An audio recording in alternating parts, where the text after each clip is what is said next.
Hello students, कैसे हैं आप सब। मैं बढ़िया हूं, उम्मीद करता हूं कि आप सब भी बहुत बढ़िया होंगे।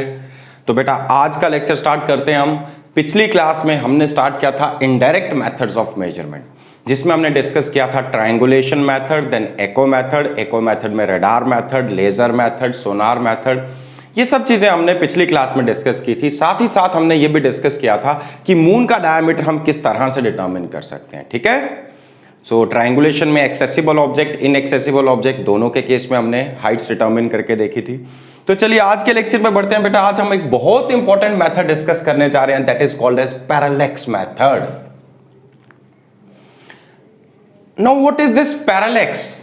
सबसे पहले आपको पैरेलैक्स पता होगा तो हम पैरेलैक्स मेथड पे चल पाएंगे। So what is parallax? Parallax is the relative shift, remember relative shift, not the actual shift. अब ये रिलेटिव शिफ्ट का क्या मीनिंग है? देखो, रिलेटिव का मतलब होता है किसी दूसरे के रिस्पेक्ट में। जैसे मान लीजिए ट्रेन में दो लोग बैठ के जर्नी कर रहे हैं, दोनों एक दूसरे के सामने बैठे हैं, दोनों एक दूसरे के रिस्पेक्ट में, रेस्ट में, हालांकि दोनों मोशन में है, लेकिन एक दूसरे के रिलेटिव दोनों रेस्ट में है, क्योंकि दोनों आमने सामने बैठे हैं, दोनों की पोजीशन एक दूसरे के रिस्पेक्ट में नहीं बदल रही, तो रिलेटिवली वो एक दूसरे के साथ रेस्ट में, राइट। रिलेटिव का ये मीनिंग होता है किसी ना किसी रेफरेंस के रिस्पेक्ट में, किसी दूसरे। सो है क्या ये? Parallax is the relative shift in position of an object with respect to the background. Relative shift, किसी ऑब्जेक्ट की पोजीशन को शिफ्ट करना, शिफ्ट होना, रिलेटिव शिफ्ट, बट किसके relative? With respect to the background. कब? On shifting the point of observation. अगर आप point of observation shift करें तो इसकी पोजीशन बदलेगी with respect to the background. आप एक छोटी सी एक्टिविटी करके देख सकते हैं। आप अपने हाथ में कोई पेन, कोई मार्कर, कोई भी चीज, कोई भी ऑब्जेक्ट रखिए, उसको बिल्कुल अपने सामने रखिए इस तरह से। एक बार इसको ऑब्जर्व करें, लेफ्ट आई को क्लोज करते हो और राइट आई को ओपन करके इसको ऑब्जर्व करें और देखें बैकग्राउंड में, बैक वॉल पे इसकी इमेज किस पोजीशन पे आ रही है। बैकग्राउंड में, वॉल पे किस पोजीशन पे आपको इस ऑब्जेक्ट की इमेज दिख रही है। अब आप राइट आई को क्लोज करके लेफ्ट आई को ओपन करो तो देखो इसकी पोजीशन थोड़ा इधर शिफ्ट होते हुए दिखेगी। यहां तो आईज चेंज की मैंने, तो I is the observation point. पहले आप राइट आई से ऑब्जर्व कर रहे थे, बाद में आप लेफ्ट आई से ऑब्जर्व कर रहे हैं, दोनों के बीच में गैप है। ऑब्जर्वेशन पॉइंट शिफ्ट किया तो इस ऑब्जेक्ट की पोजीशन शिफ्ट हो गई with respect to the background. This is called as parallax. Simple. ये जरूरी नहीं दो आईज हो, एक बार इसको यहां से ऑब्जर्व कर रहा हूं, अगली बार यहां से आके ऑब्जर्व करता हूं, तो भी इसकी पोजीशन बदलेगी with respect to background. This is called as parallax. मान लीजिए ये ओ ऑब्जेक्ट है और ये पीछे बैकग्राउंड है, यही जो ऑब्जेक्ट मैंने हाथ में रखा था, और ये बैक वॉल है, पीछे वाली वॉल जिसके ऊपर इसकी इमेज मुझे दिख रही है। एक बार इसको ऑब्जर्व किया ऑब्जर्वेशन पॉइंट पी से, दूसरी बार इसको ऑब्जर्व किया ऑब्जर्वेशन पॉइंट क्यू से।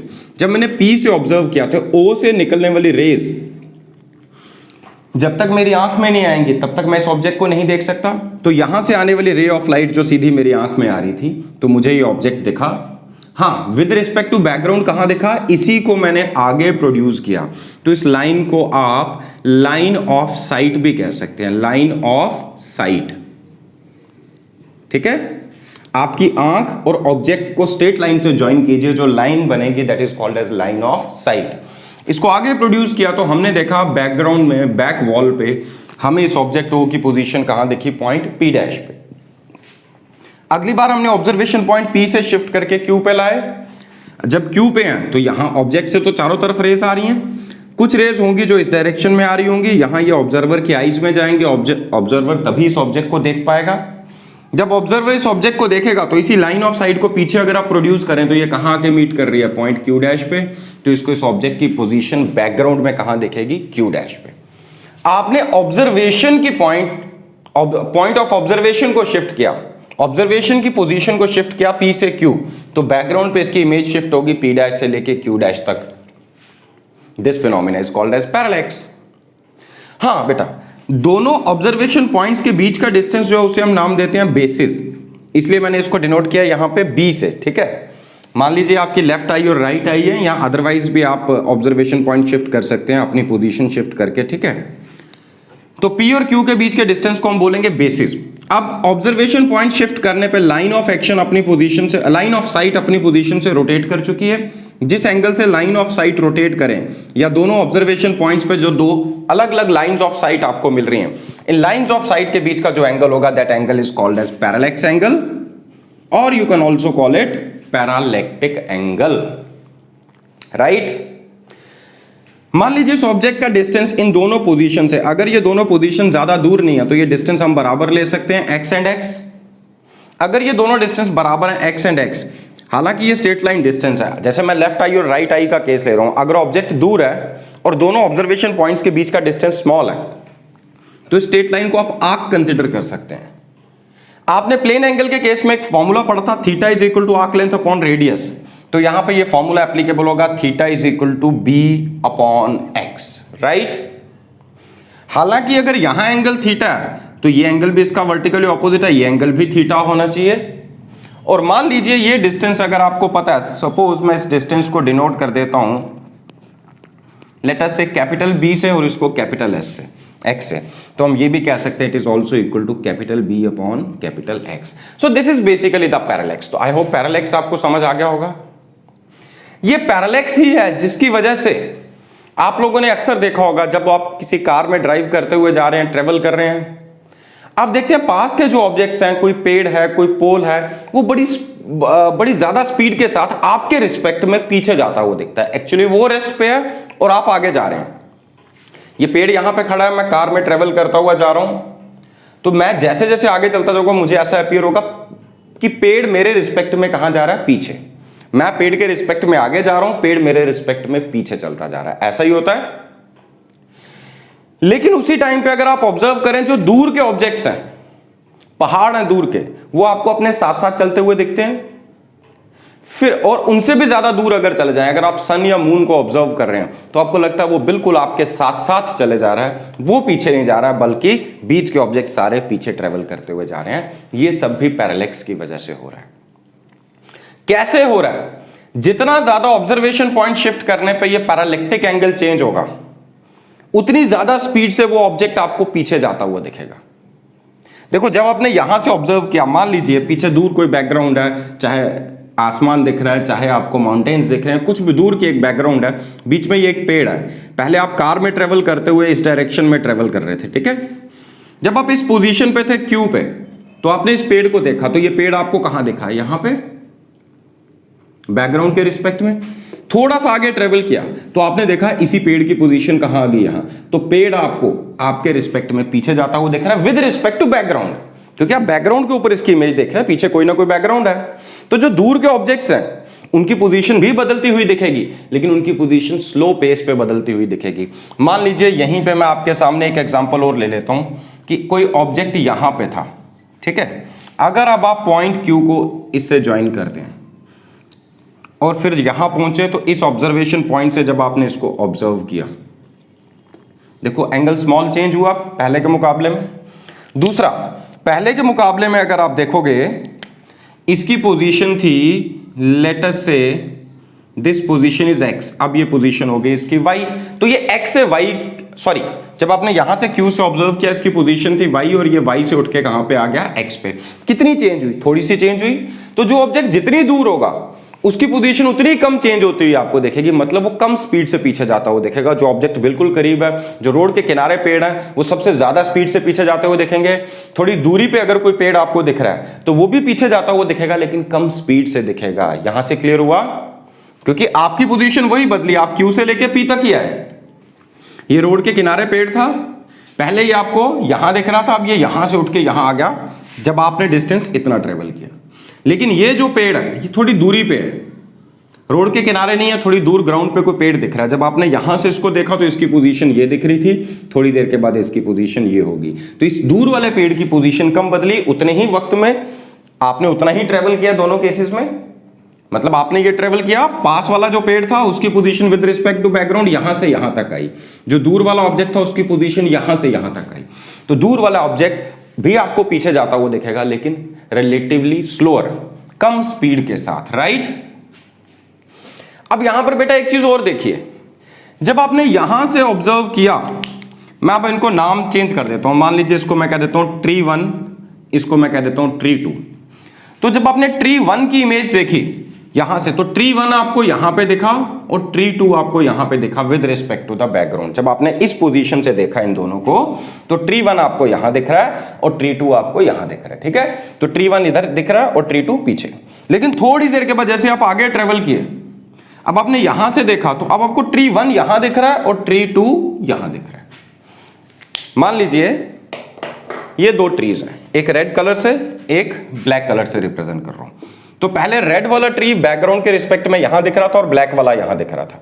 जब आप यहां से यहां पहुंचे Q से P पे, तो रेड वाला यहां था और ब्लैक वाला यहां पे था, ठीक है। तो थोड़ी देर के बाद आपने क्या देखा, ब्लैक वाले ने बस इतना ट्रेवल किया, लेकिन रेड वाला इसके रिस्पेक्ट में ट्रेवल करता हुआ नीचे आ चुका है, ज्यादा दूर आ चुका है।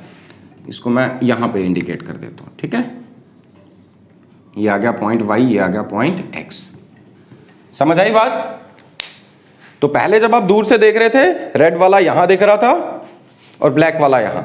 जैसे आप आगे ट्रेवल करते गए, दोनों इधर आ रहे हैं, लेकिन ये ब्लैक वाला कम स्पीड से इधर आ रहा है, रेड वाला इसके रिस्पेक्ट में ज्यादा पीछे जा चुका है, ठीक है।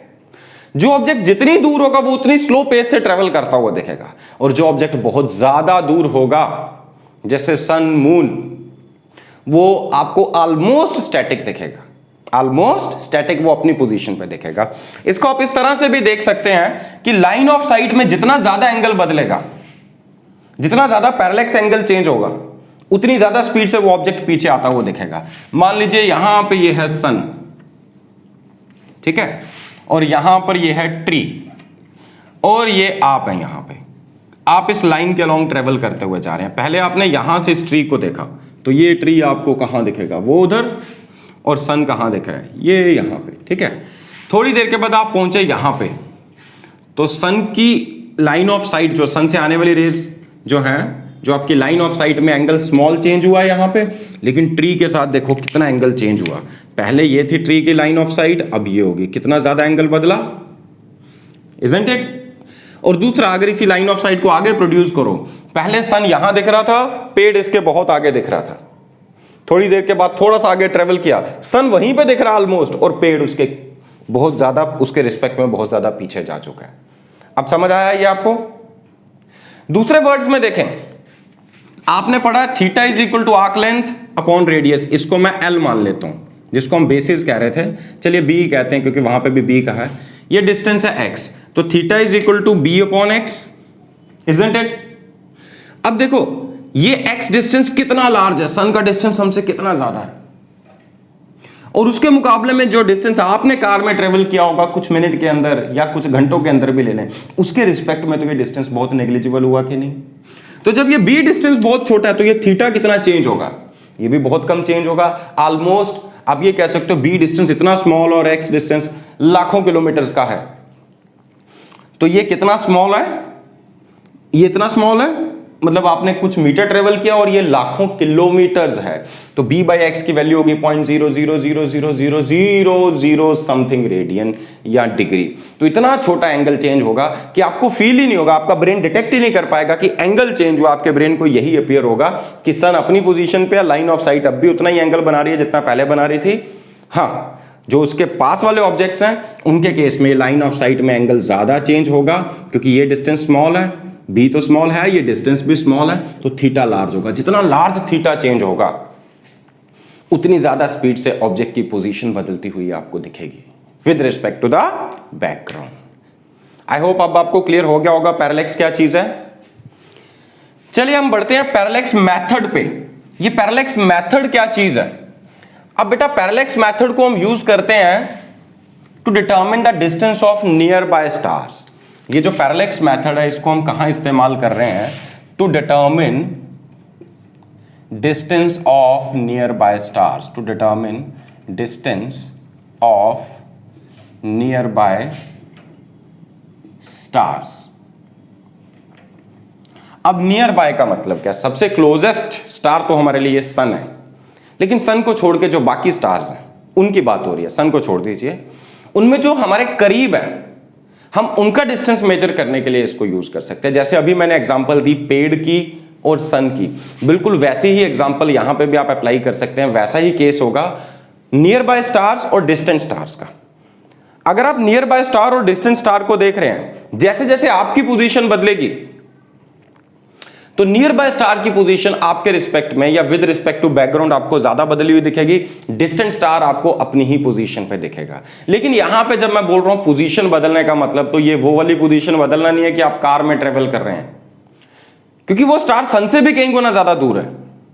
तो जब तक आप बहुत लार्ज डिस्टेंस नहीं ट्रेवल करेंगे, उसकी पोजीशन आपको विद रिस्पेक्ट टू बैकग्राउंड बदली हुई नहीं दिखेगी, जब तक कि आप बहुत ज्यादा डिस्टेंस ट्रेवल नहीं कर लेते। ठीक है, समझ आ गई ये बात? तो विद रिस्पेक्ट टू बैकग्राउंड उसकी पोजीशन बदली हुई नहीं दिखेगी। अब ये बहुत ज्यादा डिस्टेंस आप कैसे ट्रेवल करें? आप कुछ नहीं करें, आप अपनी जगह रेस्ट में बैठे रहें। अर्थ अपने ऑर्बिट के अंदर रिवॉल्व कर रही है, अर्थ के साथ साथ आप भी रिवॉल्व हो रहे हैं। आप देख किसको रहे हैं? दूर के स्टार को। तो अब अर्थ आपकी कार हो गई, समझ आई बात? अब अर्थ आपकी कार हो गई। अब एक ऑब्जर्वेशन आज लेंगे, एक ऑब्जर्वेशन 6 महीने के बाद लेंगे। 6 महीने के बाद अर्थ अपने ऑर्बिट के अंदर, मान लीजिए ये अर्थ का ऑर्बिट है, और हमने डिस्कस किया था अर्थ का रेडियस, ऑर्बिट का रेडियस हम मानते हैं 1 एस्ट्रोनॉमिकल यूनिट। तो ये जो डिस्टेंस हो जाएगा ये कितना हो जाएगा? That would be equal to 2 AU। 1 AU is the average distance between sun and earth. ठीक है, तो जब ये डिस्टेंस बदलेगा बेटा, तो आप एक नियर बाय स्टार, ये हमारे पास एक नियर बाय स्टार है S, जिसको आप ऑब्जर्व कर रहे हैं। जब आज आपने इसको ऑब्जर्व किया, तो आज आपने देखा ये आपकी लाइन ऑफ साइट।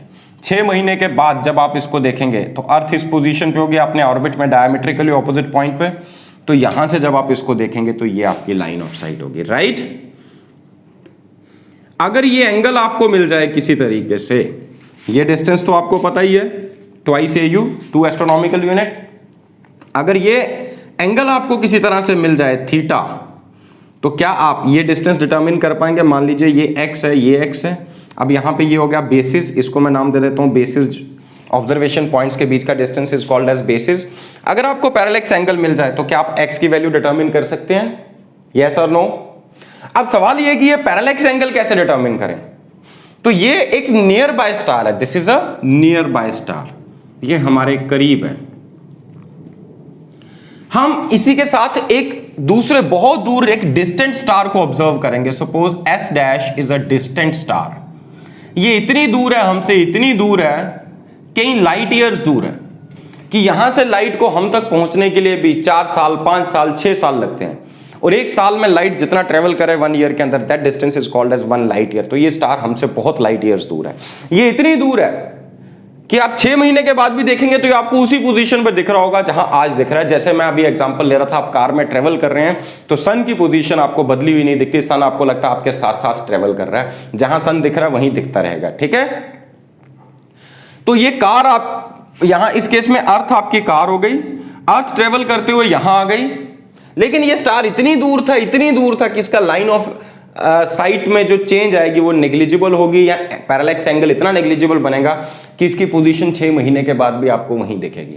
आप अगर नाइट स्काई के अंदर स्टार्स को ऑब्जर्व करें, कुछ स्टार्स की पोजीशन आपको बदली हुई दिखती है। जनवरी में कहीं और दिखेंगे, फेब में कहीं और दिखेंगे, मार्च में कहीं और दिखेंगे। आपके रिस्पेक्ट में उनकी पोजीशन आसमान के अंदर बदली हुई आपको दिख रही है, राइट?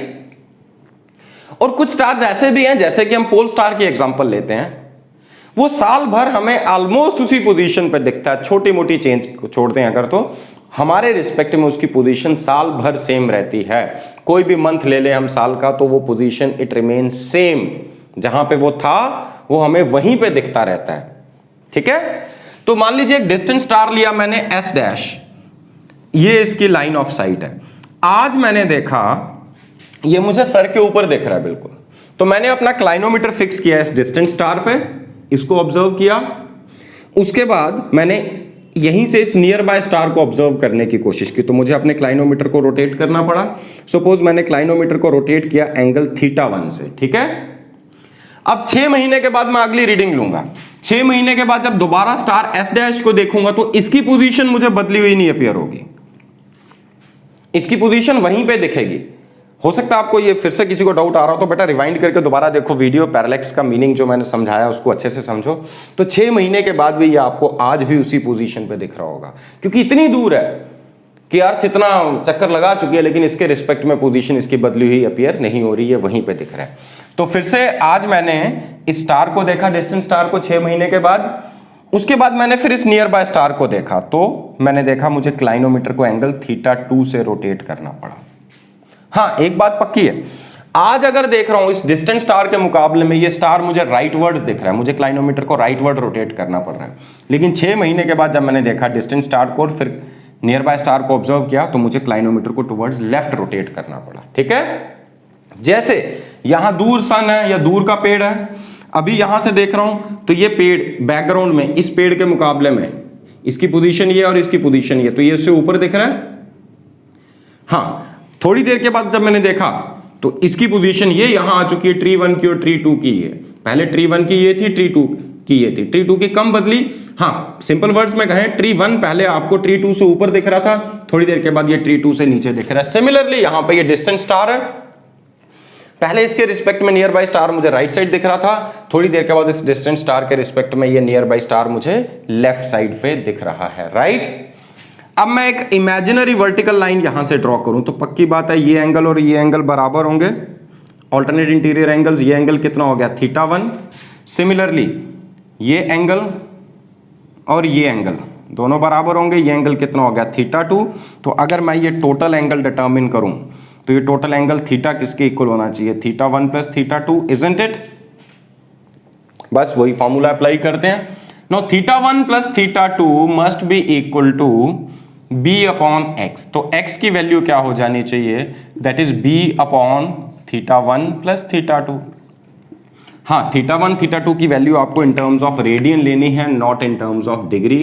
ये बार बार मेंशन कर चुका हूं, जब जब आप ये फॉर्मूला यूज करेंगे theta is equal to arc length upon radius, चाहे थीटा की वैल्यू निकालें या इसमें सब्स्टिट्यूट करें। सब्स्टिट्यूट करें तो रेडियन में सब्स्टिट्यूट करना, अगर निकाल रहे हैं तो उसके साथ यूनिट आपको रेडियन लगानी है। ठीक है, तो ये बात समझ आ गई।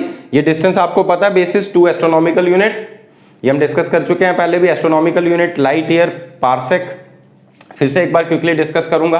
तो आई होप ये क्लियर हो गया होगा, how to determine the distance of nearby star. हाँ जी बेटा, नेक्स्ट मेथड है स्पेक्ट्रोस्कोपिक मेथड। स्पेक्ट्रोस्कोपिक मेथड जो है ये डिस्टेंट स्टार्स के लिए हम यूज करते हैं, जो बहुत दूर स्टार्स हैं। डिस्टेंट स्टार्स कितनी दूर, जिनका डिस्टेंस हमसे greater than 100 light years. 100 light years, सोचो 100 साल में लाइट जितना ट्रेवल करेगी उससे भी ज्यादा डिस्टेंस है।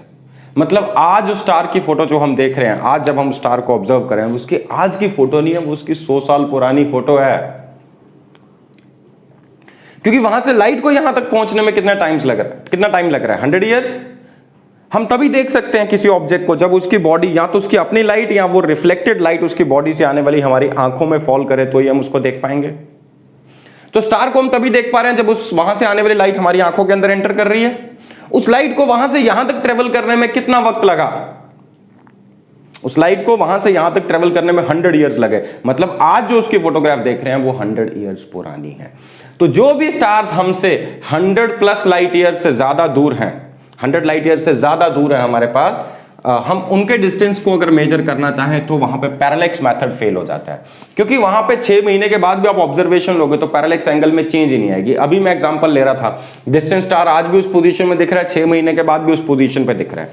तो फिर डिस्टेंट स्टार का डिस्टेंस कैसे डिटरमिन किया जाए। देखो कितनी मजे की बात है, फिजिक्स इज वेरी इंटरेस्टिंग बेटा। इस चीज को सोचो जरा, पास के स्टार का डिस्टेंस को मेजर करने के लिए हमने रेफरेंस लिया डिस्टेंट स्टार को, पैरेलैक्स मेथड यूज करके डिस्टेंस डिटरमिन कर लिया। अब दूर के स्टार का डिस्टेंस कैसे डिटरमिन करेंगे, हम उसके लिए यूज करेंगे इंटेंसिटी मेथड। सबसे पहले आपको इंटेंसिटी पता होना चाहिए। इंटेंसिटी क्या चीज है? Intensity is basically the measure of energy carried by a wave. कोई वेव कितनी एनर्जी लेके जा रही है एग्जैक्टली और मैथमेटिकली ये क्या है। मान लीजिए कोई वेव इस डायरेक्शन में ट्रेवल कर रही है, हर 1 सेकेंड में इसके यूनिट, इसके परपेंडिकुलर, अगर मैं एक यूनिट एरिया लूं, इसके परपेंडिकुलर एक unit area 1 metre square area, तो जहां वेव ट्रेवल कर रही है उसके नॉर्मल यूनिट एरिया में पर सेकेंड जो एनर्जी पास करेगी that is called as intensity. So intensity fundamentally या मैथमेटिकली क्या है, energy per unit area per unit time. इसीलिए इंटेंसिटी के जो यूनिट है वो जूल पर मीटर स्क्वायर पर सेकेंड भी हो सकती है, और जूल पर सेकेंड को हम energy upon time is power, तो हम इसको पावर की यूनिट है वॉट, हम इसे वॉट पर सेकेंड भी कह सकते हैं। एनीवे ये थी intensity. Energy passing through a unit area in a unit time, energy per unit area per unit time, पर unit area per unit time, हर 1 सेकेंड में कितनी एनर्जी 1 मीटर स्क्वायर एरिया से पास कर रही है, that is called as intensity. Now intensity is inversely proportional to r square. What is r? R is distance from the source. Distance from source. अगर मैं light wave की बात करूं, मान लीजिए कोई स्टार है, वैसे तो स्टार बहुत बड़ा होगा बट जहां तक उसकी लाइट ट्रेवल करी उसके मुकाबले में उसका साइज पॉइंट साइज का है, ठीक है। इन जनरल कोई भी मान लीजिए एक ऑब्जेक्ट है, यहां से कुछ एनर्जी रेडिएट कर रहा है, तो ये एनर्जी 3 डायमेंशन में यूनिफॉर्मली रेडिएट कर रहा है। एक सेकंड में जो एनर्जी इसने रेडिएट की, पहले वो इतने छोटे एरिया में फैली, फिर वो इतने बड़े एरिया में फैली, फिर वो इतने बड़े एरिया में फैली। तो जैसे जैसे आप इस सोर्स से दूर चलते जा रहे हैं, इंटेंसिटी कम होनी चाहिए कि नहीं?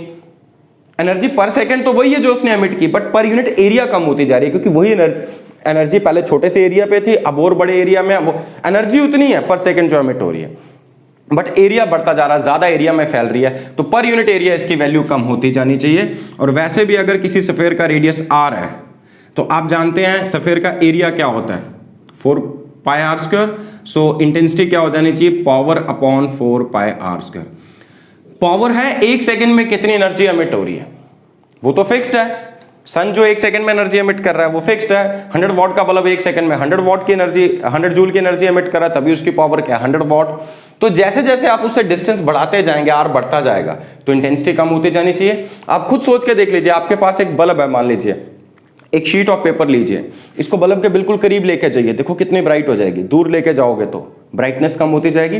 तो सिंपल शब्दों में कहूं, इंटेंसिटी कम होने का मतलब ब्राइटनेस का कम होना। No, intensity is inversely proportional to R square, ठीक है, बाकी सब कांस्टेंट है। तो हम ये कह सकते हैं intensity 1 upon intensity 2 inversely proportional to R square है ना। तो यहां 2 डिनोमिनेटर में, लेकिन यहां 2 न्यूमिनेटर में आएगा, is equal to R2 upon R1 का स्क्वायर। दोनों साइड्स के रूट ले लो, यहां से R2 की वैल्यू क्या आ गई? R1 into I1 upon I2। अब क्या है R2, क्या है R1? R1 है नियर बाय स्टार का डिस्टेंस, जो हम डिटरमिन कर चुके हैं पैरेलैक्स मेथड से। तो नियर बाय स्टार का हमसे डिस्टेंस है R1, दूर के स्टार का डिस्टेंस है R2, जो कि हमें डिटरमिन करना है, राइट। और इंटेंसिटी 1 और इंटेंसिटी 2, अब दोनों स्टार्स को ऑब्जर्व करेंगे तो वहां से आने वाली लाइट की जो इंटेंसिटीज है वो है I1 I2। तो इसके लिए हम एक डिवाइस यूज करते हैं which is called as spectrometer. उसकी हेल्प से हम इंटेंसिटी डिटरमिन कर सकते हैं। इंटेंसिटी कितनी है, तो इंटेंसिटी डायरेक्टली मेजर हो जाएगी। ये हमने पैरेलैक्स मेथड से मेजर किया, तो दूर के स्टार का डिस्टेंस हमें मिल सकता है इस तरह से। So this method is called as intensity method. बेटा एक दूसरा मेथड भी है, डॉपलर शिफ्ट। डॉपलर शिफ्ट में 2 तरह की शिफ्ट होती है, रेड शिफ्ट, ब्लू शिफ्ट। अगर कोई भी स्टार हमारी तरफ अप्रोच कर रहा है या हम उसकी तरफ जा रहे हैं, कुछ भी कह लो, तो वहां से आने वाली लाइट ब्लू कलर की ओर शिफ्ट होती हुई दिखेगी अगर वो स्टार हमारी तरफ अप्रोच कर रहा है। अगर वो हमसे दूर जा रहा है तो उसकी लाइट हमें रेड कलर की ओर शिफ्ट होती हुई दिखेगी। ये होता है एक डॉपलर्स इफेक्ट। ये बेटा आपको लास्ट चैप्टर में वेव्स में पढ़ाऊंगा, शॉर्टकट में बताता हूं। जब जब सोर्स और ऑब्जर्वर के बीच की सेपरेशन कम हो रही हो, चाहे ये इधर आए चाहे ये इधर आए, तो फ्रीक्वेंसी बढ़ी हुई अपीयर होती है। याद रखना, बढ़ी हुई अपीयर होती है। सचमुच में फ्रीक्वेंसी कभी नहीं बदलती। एक बार जो फ्रीक्वेंसी प्रोड्यूस हो जाए वो कभी चेंज नहीं होती, बट फ्रीक्वेंसी बदली हुई अपीयर होती है। जब जब सोर्स और ऑब्जर्वर के बीच का डिस्टेंस कम होगा, चाहे सोर्स आए इधर, चाहे ऑब्जर्वर इधर आए, चाहे दोनों इधर ट्रेवल करें, फ्रीक्वेंसी बढ़ी हुई अपीयर होगी। और जब जब ये दूर जाए, इनके बीच की सेपरेशन बढ़े, चाहे सोर्स दूर जाए चाहे ऑब्जर्वर दूर जाए, तब तक फ्रीक्वेंसी कम होती हुई अपीयर होगी। ये आपने बहुत बार खुद भी ऑब्जर्व किया होगा। मान लीजिए आप कहीं खड़े हैं अपने घर की बालकनी में या कहीं पे भी खड़े हैं, दूर एक चौक से एक बाइक हॉर्न करते हुए आपकी तरफ आ रही है। आप आवाज सुन के पहचान जाएंगे कि बाइक इज अप्रोचिंग मी, हालांकि वो अभी तक बहुत दूर है आपसे। बस एक सेकंड के लिए या आधे सेकंड के लिए भी उसने हॉर्न बजाया तो आप उसकी आवाज सुन के पहचान जाएंगे कि ये मेरी तरफ अप्रोच कर रही है, क्योंकि इस हॉर्न की फ्रीक्वेंसी बढ़ी हुई अपीयर होगी। आवाज फ्रीक्वेंसी बढ़ने का मतलब आवाज का पतला हो जाना।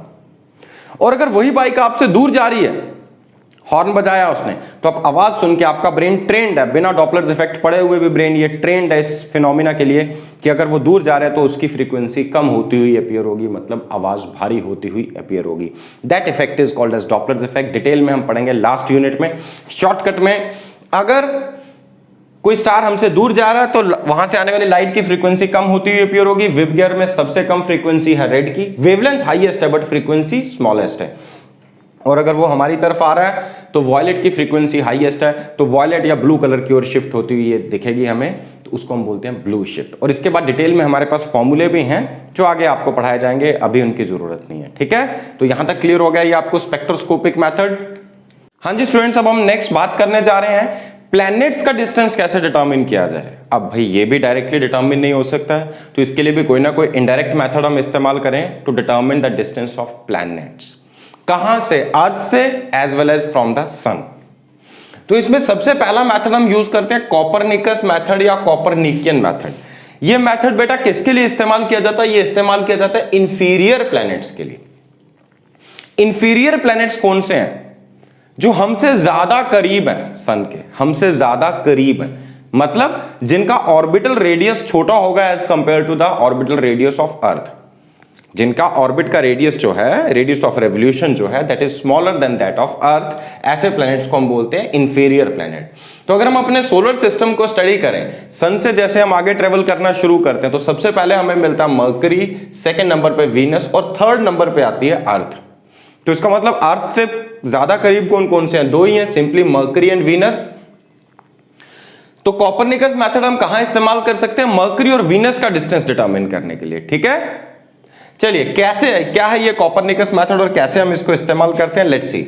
सबसे पहले मान लीजिए ये सेंटर पे सन है यहां पे, और इसके अराउंड ये कुछ प्लैनेट्स रिवॉल्व कर रहे हैं। ये पहला जो मैंने सर्कल दिखाया, ये ऑर्बिटल रेडियस है किसी एक प्लैनेट का, इन दोनों में से कोई एक। और जो दूसरा सर्कल दिखाया, ये ऑर्बिटल रेडियस है किसका? अर्थ का। फाइन। कॉपरनिकस ने बड़ी अच्छे से डिटेल में स्टडी की, तो उसने देखा अगर हम सन को अर्थ से ज्वाइन करें एक स्ट्रेट लाइन में, मतलब लाइन ऑफ साइट जो है हमारी, मतलब अर्थ से आप सीधा सन को व्यू कर रहे हैं, तो जो आपकी लाइन ऑफ साइट है ये वही स्ट्रेट लाइन है। और अब अर्थ से उस पर्टिकुलर प्लैनेट को व्यू करने की कोशिश करो, आइदर मर्करी और वीनस, जो भी प्लैनेट है, तो उसको व्यू करने की कोशिश करें। तो उस प्लैनेट से हमारी आंख तक जो स्ट्रेट लाइन आएगी वो ये दूसरी लाइन ऑफ साइट होगी, जो है पीई। एक थी सन और अर्थ को ज्वाइन करने वाली स्ट्रेट लाइन, दूसरी है प्लैनेट और अर्थ को ज्वाइन करने वाली स्ट्रेट लाइन। ठीक है, इन दोनों स्ट्रेट लाइन के बीच में जो एंगल बनेगा, that angle is called as elongation of the planet, that is called as elongation. इसके लिए हम ये सिंबल यूज करते हैं जो देखने में ई की तरह है, वैसे इस सिंबल को हम बोलते हैं एप्सिलन, EPSILON, एप्सिलन। ठीक है, सो ये एलोंगेशन टाइम टू टाइम बदलती रहती है। आज आप उस प्लैनेट को और सन को ऑब्जर्व करें, कल करें, परसों करें, हर दिन ये एलोंगेशन की वैल्यू बदलती जाएगी। हालांकि हम ये मान सकते हैं अर्थ का डिस्टेंस सन से फिक्स्ड है, दैट इज 1 एस्ट्रोनॉमिकल यूनिट। हालांकि ये पूरी तरह फिक्स नहीं है, अर्थ का ऑर्बिट पूरी तरह सर्कुलर नहीं है, किसी भी प्लैनेट का ऑर्बिट पूरी तरह सर्कुलर नहीं है। बट चलिए, जब इनडायरेक्ट मेथड यूज कर रहे हैं तो हम मान के चलेंगे कि अर्थ का ऑर्बिट कैसा है? सर्कुलर। मान लीजिए पहले ये प्लैनेट यहां पे था, सपोज ये प्लैनेट, तो देखो ये एंगल ऑफ एलोंगेशन स्मॉल होगा, जैसे जैसे प्लैनेट आगे बढ़ता जा रहा है एंगल ऑफ एलोंगेशन बढ़ता जा रहा है। एक स्टेज आएगी एंगल ऑफ एलोंगेशन हाईएस्ट हो जाएगा, और उसके बाद फिर से, जैसे मान लो प्लैनेट अब यहां पहुंच गया इसके आगे, तो फिर से ये एंगल ऑफ एलोंगेशन स्मॉल हो जाएगा पहले से। तो अगर आप लगातार इनको ऑब्जर्व करें, एलोंगेशन समझ आ गया ना बच्चों? सन और अर्थ और प्लैनेट और अर्थ को ज्वाइन करने वाली दो स्ट्रेट लाइंस के बीच का जो एंगल है, that is angle of elongation, elongation of a planet. ठीक है, इस एलोंगेशन की वैल्यू बदलती रहेगी लगातार, जैसे जैसे प्लैनेट मूव करेगा अराउंड सन। किसी एक पोजीशन पे एलोंगेशन की वैल्यू हाईएस्ट होगी। जब ये एलोंगेशन की वैल्यू हाईएस्ट होगी, उस सिचुएशन में ये एंगल कितना बनता है? ये एंगल 90 डिग्री बन रहा होगा।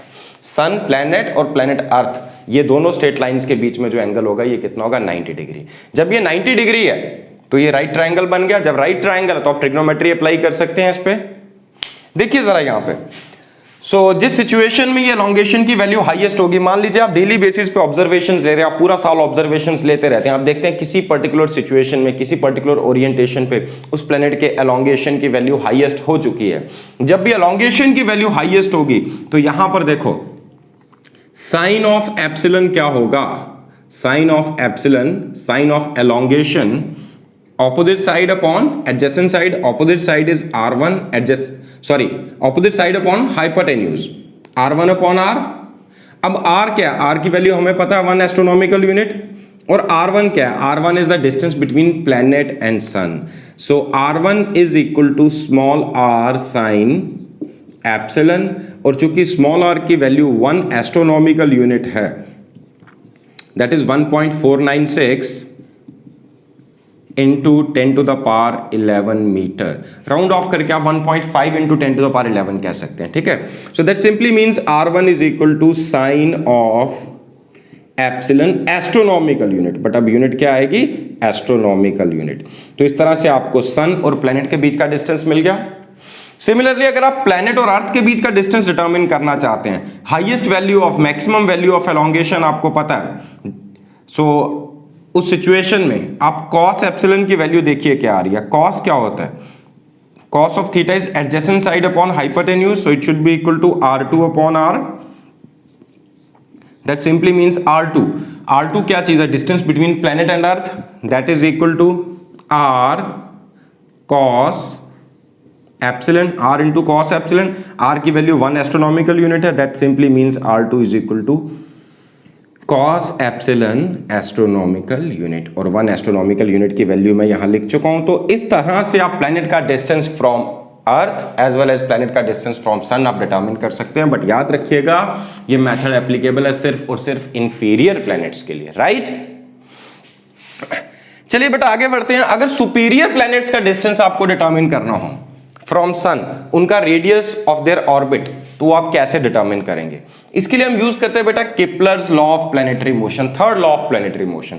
किपलर ने हमें 3 लॉज दिए थे प्लैनेटरी मोशन के, जो कि आप पढ़ेंगे आने वाले एक चैप्टर में ग्रेविटेशन में, डिटेल में हम वहीं पे डिस्कस करेंगे। फिलहाल शॉर्टकट में थर्ड लॉ की बात करता हूं। थर्ड लॉ कहता है T square is directly proportional to R cube. What is T? T is time period of revolution around sun, time period of revolution. ये प्लैनेट कितना वक्त लेता है एक रेवोल्यूशन कंप्लीट करने के लिए, that is time period of revolution, ठीक है। And what is R? R is semi major axis, semi major axis. अगर तो ऑर्बिट पूरी तरह सर्कुलर है तो फिर आप इसको सेमी मेजर एक्सिस ना कह के रेडियस कह सकते हैं, अगर ऑर्बिट सर्कुलर है।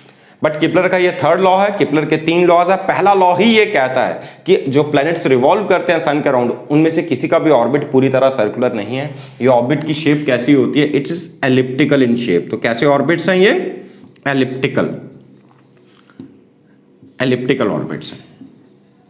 जैसे एक सर्कल का सेंटर होता है तो एलिप्स के 2-2 फोकाई होते हैं। फोकाई क्या होते हैं ये आपको आगे चल के पता चलेगा, बट शॉर्टकट में बता देता हूं।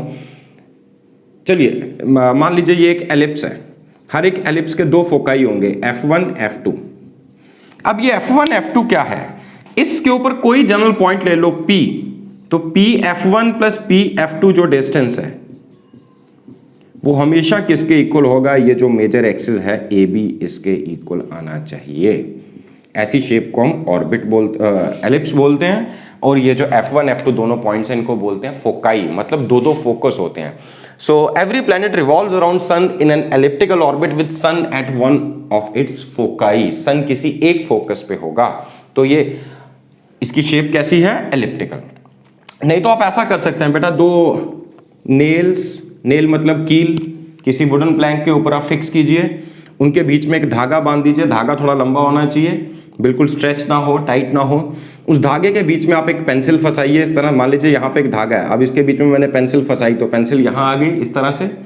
अब इसको इसी धागे के अंदर रहते हुए पेंसिल को रोटेट करने की कोशिश करो, तो जैसी शेप आपके पास बनेगी वो शेप क्या होगी? एक एलिप्स, ठीक है। तो ये चीज आपको क्लियर होगी। चलिए तो वापिस आते हैं किपलर के लॉ पे। तो किपलर का थर्ड लॉ कहता है square of time period is directly proportional to cube of semi major axis. Semi major axis, major axis का हाफ। तो अब अर्थ के केस में सेमी मेजर एक्सिस हम उसी को लेंगे 1 एस्ट्रोनॉमिकल यूनिट, और किसी दूसरे प्लैनेट के केस में अगर हम उसका सेमी मेजर एक्सिस डिटरमिन करना चाहें तो हम इस फॉर्मूले की हेल्प से कर सकते हैं। Since T square is directly proportional to R cube, we can say that T1 upon T2 is equal to R1 upon R2। हाँ, T1 अपॉन T2 का square that is equal to R1 upon R2 का cube, इसके equal होना चाहिए। हमें R की value determine करनी है, तो हम ये कह सकते हैं T1 upon T2 whole to the power 2/3 is equal to R1 upon R2, isn't it? अब यहां से कोई एक वैल्यू निकाल लो, R1 या R2। सपोज आप R2 डिटरमिन करना चाहते हैं, that is R1 into T1 upon T2। Sorry, ये जब इस साइड आएगा तो यहां पे T2 अपॉन T1 आ जाएगा बेटा, T2 upon T1 whole to the power 2/3। तो इस फॉर्मूले को हम यूज करके सुपीरियर प्लैनेट्स का आर डिटरमिन कर सकते हैं। What is R? That is semi major axis, जो कि हम डायरेक्टली नहीं कर सकते थे, इनडायरेक्टली एक लॉजिक हमारे पास है, ये फॉर्मूला है जिसकी हेल्प से हम ये डिटरमिन कर पाएंगे। अब देखिए, अब यहां पे T1, T2, R1, R2 क्या है? मान लीजिए T1 है time period of revolution of earth which is 1 year और 365 डेज, तो T1 आपको पता है। अर्थ के लिए R1 की वैल्यू क्या है? 1 एस्ट्रोनॉमिकल यूनिट, ये भी पता है। अब दूसरे प्लैनेट का टाइम ऑफ रेवोल्यूशन आप टेलीस्कोप से ऑब्जर्व करके देख सकते हैं, प्लैनेट कितना वक्त लेता है अपनी एक रेवोल्यूशन कंप्लीट करने के लिए, कितनी देर के बाद वापस वहीं आता है। जैसे जुपिटर का time period of revolution 12 years है, हमने उसको ऑब्जर्व किया, जुपिटर का time period of revolution 12 year, तो ये हो गया 12, ये हो गया 1, तो 12/1, तो ये वैल्यू आपको मिल गई। अब R1 क्या है? Semi major axis of the earth, ये भी वैल्यू आपको पता है, तो वहां से आपको R2 की वैल्यू मिल जाएगी। Radius of the orbit of Jupiter कह लो या semi major axis of the orbit of Jupiter, ठीक है। हालांकि ये दोनों मेथड्स इतने ज्यादा इंपॉर्टेंट नहीं है, एग्जाम में इससे क्वेश्चंस नहीं आते, but still these are again two different methods of measurement of indirect methods of measurement, ठीक है। जो डिस्टेंसेस आप बड़े बड़े डिस्टेंसेस जहां डायरेक्टली नहीं मेजर कर पा रहे, तो इन दो मेथड्स की हेल्प से आप कर सकते हैं प्लैनेट्स के डिस्टेंसेस, राइट। जो क्विकली बढ़ते हैं बेटा आज के लेक्चर के लास्ट पार्ट पे, जहां पे हम बहुत छोटे डिस्टेंसेस को डिटरमिन करने जा रहे हैं। Indirect methods for measuring small distances. कितने small distances? Size of an atom, size of a molecule. Atom का साइज रफली 1 एंगस्ट्रॉम यूनिट के ऑर्डर का रहता है, 1 एंगस्ट्रॉम यूनिट, 10⁻⁻10 मीटर। लेकिन जब मैं साइज बोलूं तो वहां पे मैं बात कर रहा हूं डायामीटर की, ठीक है, तो रेडियस उससे भी हाफ रहेगा। तो इतने छोटे डिस्टेंसेस को हम कैसे मेजर करें? मेजर करना तो छोड़िए, हम देख नहीं सकते हैं। आज तक अच्छी से अच्छी रेजोल्यूशन वाले माइक्रोस्कोप की हेल्प से भी हम कभी किसी एटम को देख नहीं पाए। फिर भी हमने एटम का साइज प्रिडिक्ट किया, बहुत सारे मॉडल्स आए, थॉमसन का मॉडल आया, रदरफोर्ड का मॉडल आया, बोहर का मॉडल आया। ये सब चीजें आप केमिस्ट्री में भी पढ़ेंगे और क्लास 12th में आप फिजिक्स में भी पढ़ेंगे। बट रफली बात करते हैं, मतलब इन जनरल एटम का साइज, एटम की शेप कैसी मानी जाती है कि atom is spherical in shape. Atom is spherical in shape. तो अगर एटम का साइज का अंदाजा लगाना हो आपको, तो या तो आपको एटम का रेडियस गिवन होना चाहिए, तो या फिर उसका डायमीटर। तो रेडियस या डायमीटर कैसे डिटरमिन किया जा सकता है, वही चीज मैं आपसे डिस्कस करने जा रहा हूं। पहला मेथड, ये एग्जामिनेशन पॉइंट ऑफ व्यू से इतना इंपॉर्टेंट नहीं है, this is called as Avogadro's method. इसमें एवोगैड्रो की एक हाइपोथेसिस हम यूज करने जा रहे हैं। एवोगैड्रो की हाइपोथेसिस क्या थी कि सॉलिड स्टेट के अंदर atomic volume is 2/3 of the actual volume. What is actual volume? कि जैसे मान लीजिए मेरे पास कोई क्रिस्टल है, इसका एक्चुअल वॉल्यूम, अब ये भी मटेरियल, हर एक मटेरियल मैटर से बना है। मैटर किससे बना है? एटम से। और किन्हीं दो एटम्स के बीच में there are large inter atomic spaces, there are large inter atomic spaces. बहुत टाइटली भी पैक करने की कोशिश करोगे फिर भी, अब आप खुद इमेजिन करो बेटा, अगर आप किसी एक बकेट के अंदर बहुत सारी सफेरिकल बॉल्स रखने की कोशिश करो, तो बीच में एम्प्टी स्पेसेस बचेंगे कि नहीं? क्योंकि बॉल्स की शेप कैसी है? सफेरिकल। सिमिलरली अगर एटम सफेरिकल है तो लार्ज इंटर एटॉमिक स्पेसेस बीच में होंगी। जब वो लार्ज इंटर एटॉमिक स्पेसेस हैं तो एटम्स का एक्चुअल वॉल्यूम कम है एज कंपेयर टू, एटम्स का जो वॉल्यूम है उसको मैं एटॉमिक वॉल्यूम कह रहा हूं, as compare to the actual volume कह लो, यहां पे इसको टोटल वॉल्यूम भी कह सकते हैं। इसको मैं एटॉमिक वॉल्यूम कह रहा हूं, इसको actual volume, total volume is actual volume. Avogadro ने ये कहा था कि एटॉमिक वॉल्यूम जो है वो 2/3 होगा एक्चुअल वॉल्यूम के, मतलब अप्रोक्सीमेटली 1/3 वॉल्यूम जो है वो बीच में खाली रहेगा। ठीक है, ये बात समझ आ गई? तो इस हाइपोथेसिस को यूज करते हुए हम साइज ऑफ एटम डिटरमिन कर सकते हैं। ठीक है, मान लीजिए टोटल वॉल्यूम जो है, टोटल वॉल्यूम जिसको मैं एक्चुअल वॉल्यूम कह रहा हूं, दैट इज V, तो एटॉमिक वॉल्यूम कितना होगा? 2/3 इंटू V। अगर उस मटेरियल का मास m है, क्योंकि मास आसानी से मेजर किया जा सकता है और डेंसिटी हमें पता होगी पहले से, जैसे मान लीजिए आयरन है, एल्यूमिनियम है, कोई एक मटेरियल पर्टिकुलर आप ले रहे हैं, इनकी डेंसिटी स्टैंडर्ड आई है हमें पहले से पता है, बस आपने मास मेजर किया तो वॉल्यूम क्या हो जाएगा? Mass upon density. तो एटॉमिक वॉल्यूम कितना हो गया? 2/3 mass upon density. Total volume है मास अपॉन डेंसिटी, एटॉमिक कितना होगा? 2/3। किससे पता चला? हमें एवोगैड्रो की हाइपोथेसिस से। ठीक है, अब इसके बाद हम फिर से मोल कॉन्सेप्ट यूज करेंगे जो आपने केमिस्ट्री में आपको सुमित सर ने बहुत अच्छे से कराया होगा। Suppose m gram, m is the molecular mass, gram molecular mass. ठीक है, m gram of a mass contain कितने नंबर ऑफ मॉलिक्यूल्स होते हैं? एवोगैड्रो नंबर ऑफ मॉलिक्यूल्स, उसको हमने नाम दिया एवोगैड्रो नंबर को n से डिनोट किया यहां पे। तो m ग्राम के अंदर अगर n नंबर ऑफ मॉलिक्यूल्स हैं, तो 1 ग्राम के अंदर कितने होने चाहिए? यूनिटरी मेथड यूज करें, n/m, आइदर मॉलिक्यूल्स और एटम्स। यहां पे हम एटॉमिक स्टेट की बात कर रहे हैं, हमने प्योर एलिमेंट लिया कोई ना कोई, ठीक है। तो n/m number of atoms, but total mass हमने इसका कितना लिया है? m ग्राम। तो m ग्राम के अंदर कितने एटम्स होने चाहिए? इतने एटम्स होने चाहिए कि नहीं? n/m इंटू m, क्योंकि 1 ग्राम के अंदर इतने थे, तो स्मॉल m ग्राम के अंदर कितने होंगे? इतने, राइट। अब एक एटम का वॉल्यूम क्या होगा? 4/3 πr³, क्योंकि शेप कैसी है? स्फेरिकल।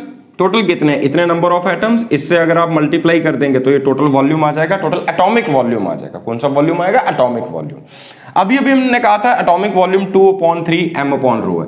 आप इसको इसके इक्वेट कीजिए, ये m और m कैंसिल आउट हो गए, 2 × 2 = 4।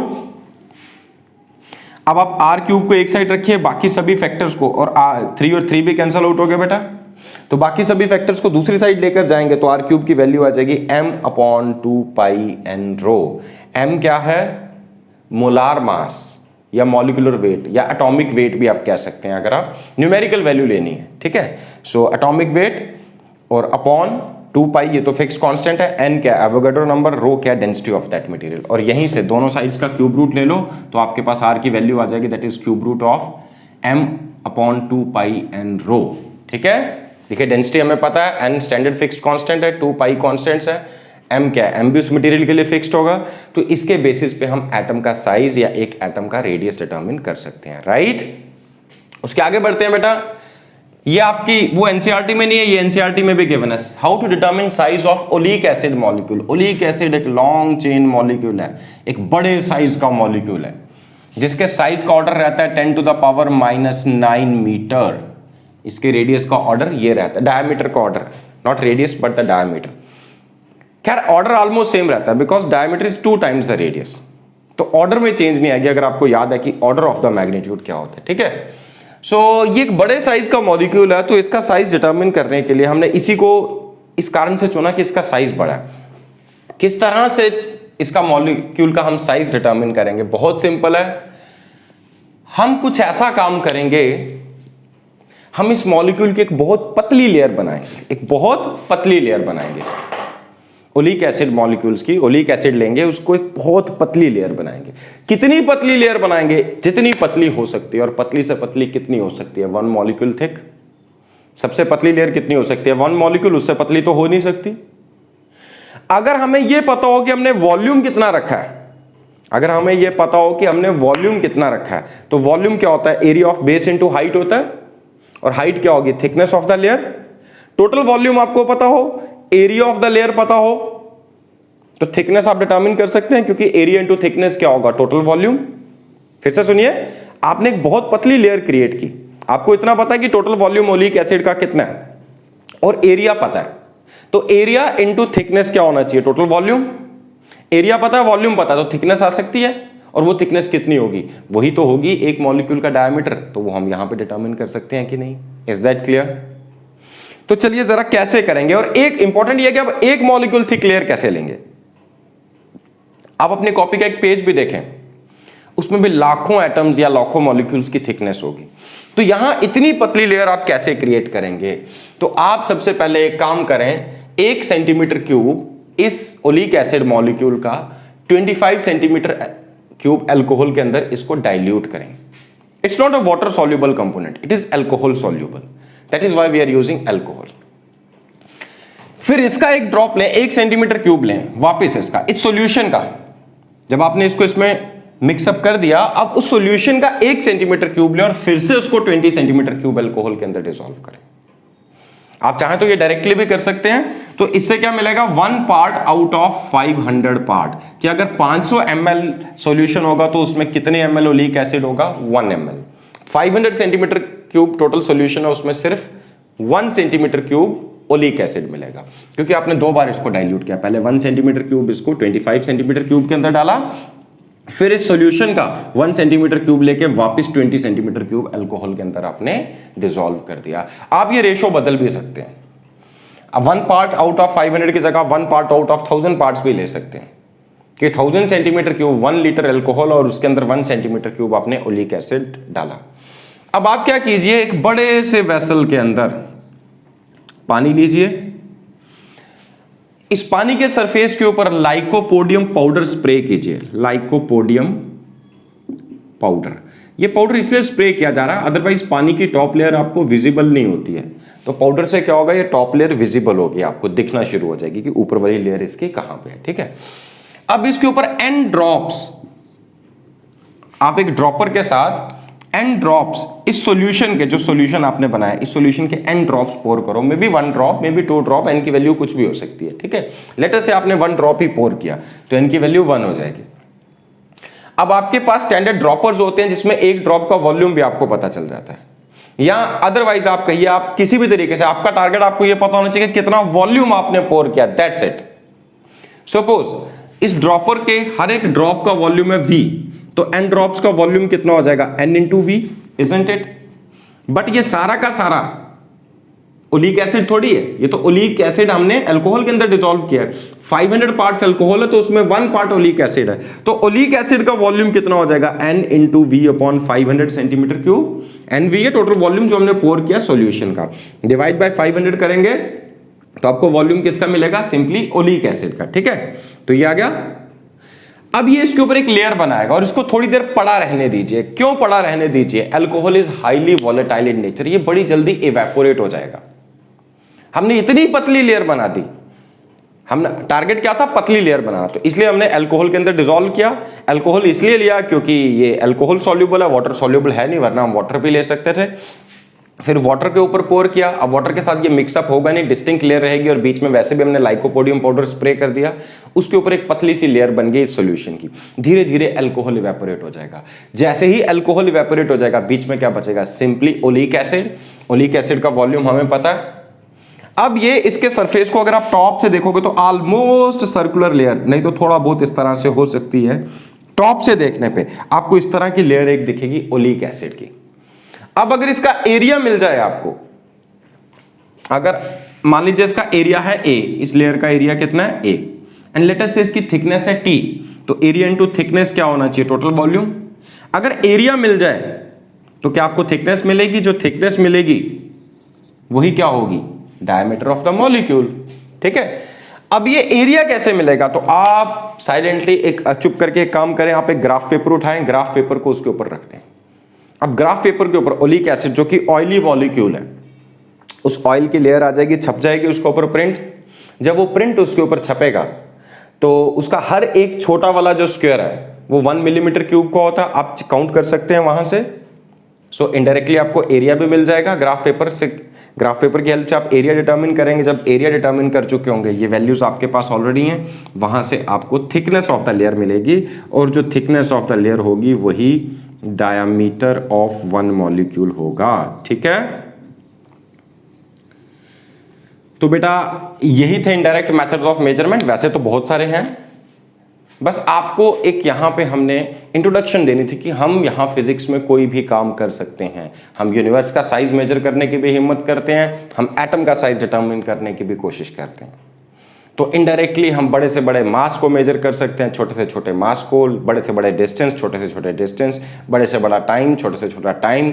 ये हम इनडायरेक्ट मेथड्स हमारे पास बहुत सारे, जिसमें से कुछ मेथड्स हमने डिस्कस किए थे सिर्फ आपके दिमाग में ये क्यूरियोसिटी क्रिएट करने के लिए, ये इनपुट देने के लिए कि फिजिक्स में कुछ भी किया जा सकता है, फिजिक्स का स्कोप और एक्साइटमेंट क्या है। ठीक है, एग्जामिनेशन पॉइंट ऑफ व्यू से बेटा पैरेलैक्स मेथड सबसे ज्यादा इंपॉर्टेंट है, उसको अच्छे से कर लीजिएगा।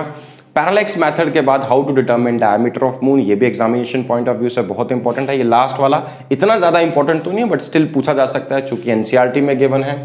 सो एनसीईआरटी में जो जो मेथड्स गिवन है वो आपके लिए सबसे ज्यादा इंपॉर्टेंट है, वो आप अच्छे से कर लीजिएगा। इसके बाद स्टिल कोई डाउट रहता तो आप पूछ सकते हैं। ठीक है, तो नेक्स्ट क्लास से हम स्टार्ट करेंगे बेटा जी मैथमेटिकल टूल्स।